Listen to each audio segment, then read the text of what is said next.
All right, happy Wednesday. Thank you for checking in.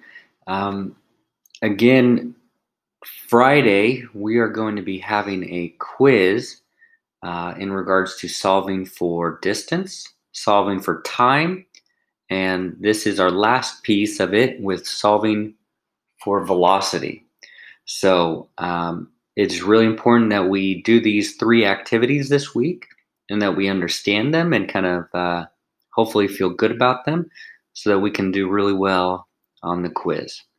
So again, we will be solving for velocity using the linear equation. And again, the whole point of this is that as a scientist, if you recognize this linear pattern or this linear relationship, with your data, you then can make predictions or kind of solve some questions as well about a given situation. So understanding this linear pattern and then being able to solve for these variables um, could be pretty beneficial. So, solving for velocity, here we go. Similar to before, I've got our review of y equals mx plus b with their standard kind of labels.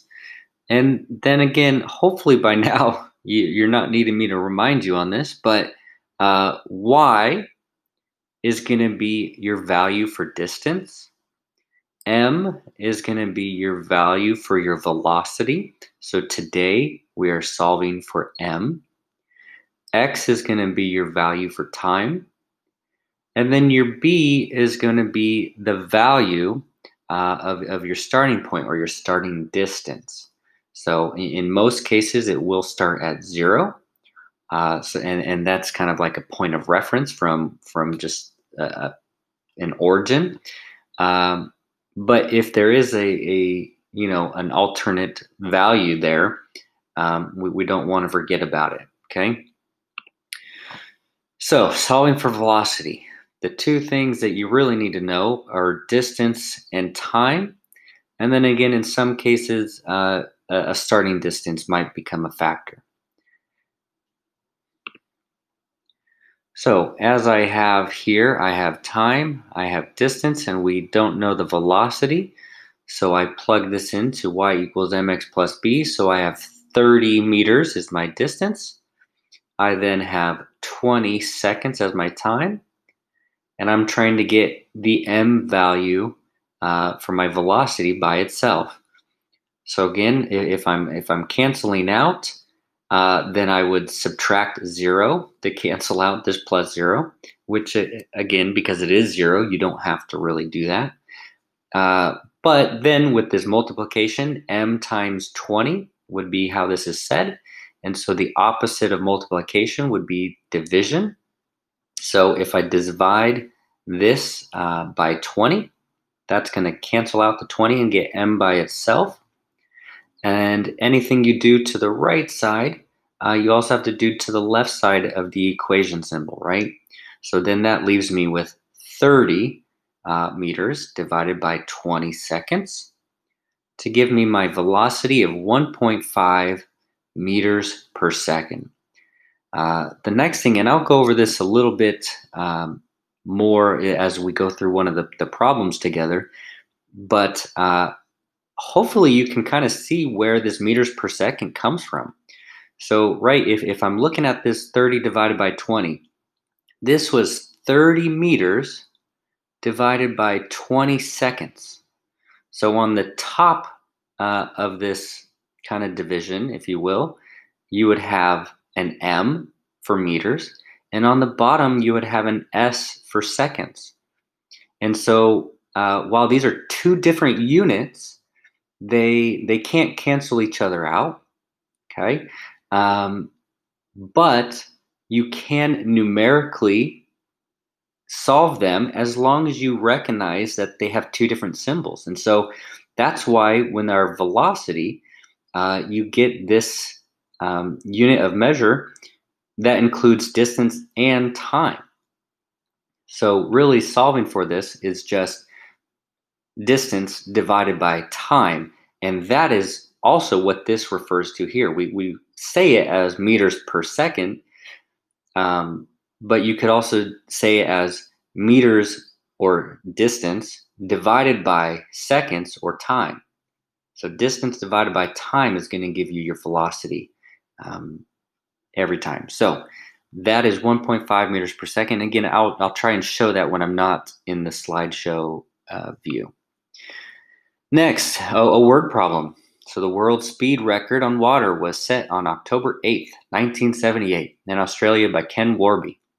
If Ken drove his motorboat a distance of 1,000 meters in 7.045 seconds, how fast was his boat moving? So again, distance divided by time would be kind of the quick way to think about that. So I take my 1,000 meters divided by 7.045, and that'll give me my answer. But plugging this in, again, 1,000 meters is our distance. Our time is 7.045 seconds. Again, there was no starting value or distance that really was recognized, so that's a 0. So again, right here, 1,000 divided by 7.045 will give me 141.94 meters per second. And that then is our velocity or our speed. So hopefully we can kind of see that. I also, though, rewrote the equation. And again, if you get a b value, what you're really doing here in the parentheses is you're getting your total distance. And so you subtract your starting distance from the end distance, if you will, or that point that you're trying to kind of calculate. So when you have your distance minus b, that's really your distance minus your starting distance, which gives you your overall distance. So for example, let's say our distance is 25 and our starting distance was 5. Well, 25 minus 5 would give me a total distance of 20. Okay. And let's say 20 meters. So just an example, you're getting your total distance by doing this first, and then you simply divide it by time. Okay. And then if there is no starting value, okay, it's just your distance divided by time, and that will give you your velocity. And again, that's also represented in the units. So hopefully your units kind of help you remember how to solve for velocity. Okay, now we're gonna have you try. So as we go down, again, same kind of reminders. A lot of common mistakes I'm seeing are the incorrect units. In this, you always want to include your seconds and your distance, or your time and your distance measurements of units. Okay, and there's really no trick to this, right? In the previous one, with time and with distance, let's say your velocity had meters per second, but I gave you kilometers, right? You had to do a conversion. Well, now you just have to remember to take your time and your distance units, and that becomes your velocity units. So there is no real conversion that you have to do. And then again, to simplify it, it's distance divided by time. So if I go in here to show my work, if it helps you, I would type it out. But so this would be m equals distance divided by time.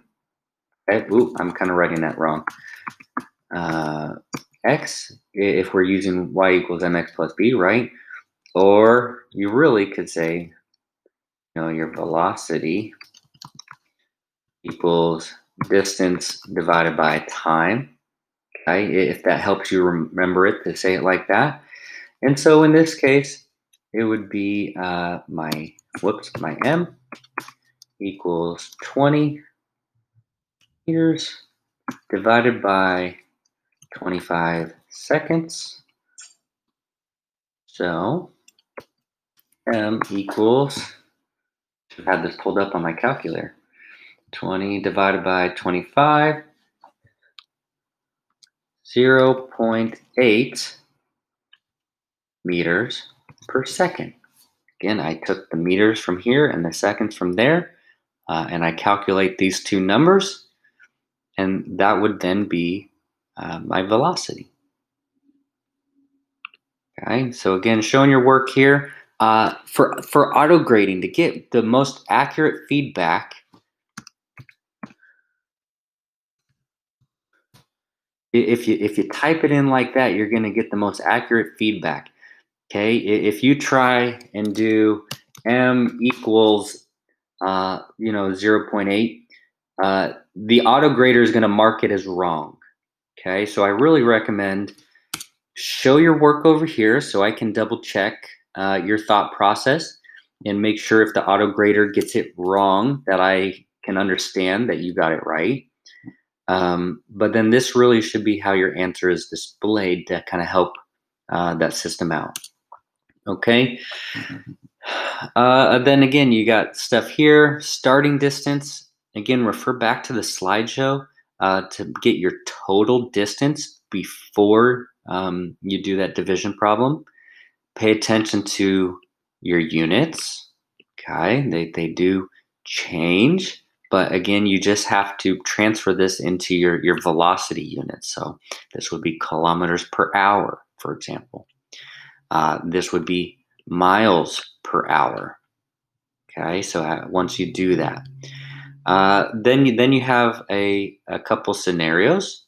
Okay, you're going to be calculating what is the speed of sound in water. And then another one here where you're talking about average speed or average velocity that they would need to drive if they wanted to get there within 12 hours and 634 miles. So again, you kind of have to pull that out and do that problem to get that average velocity. So hopefully we feel okay about that. Again, really refer back to this. Just like solving for distance, just like solving for time. I've rewritten the equation for you. So all you got to do is plug in the number into the right spot and then put it in your calculator. Okay. So, don't overthink it. That's kind of some of the problems that I've heard is people are, I've told you it's distance. Whoops. It's distance divided by time, and then some people are like trying to multiply this and convert this, and it's not that complicated.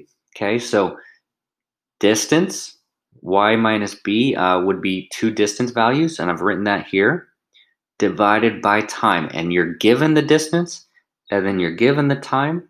So you really just got to plug in the number, and put that in your calculator. Okay. But that being said, let me know if you have any questions. I should be available by email today. And then our goal tomorrow on Thursday is I want to help you feel confident going into your Friday quiz. So I want to answer any questions you might have for solving for distance, solving for time, and solving for velocity. So do your best to have this done by the end of today so that we can have feedback and talk about it for tomorrow. Okay, let me know if you have any questions.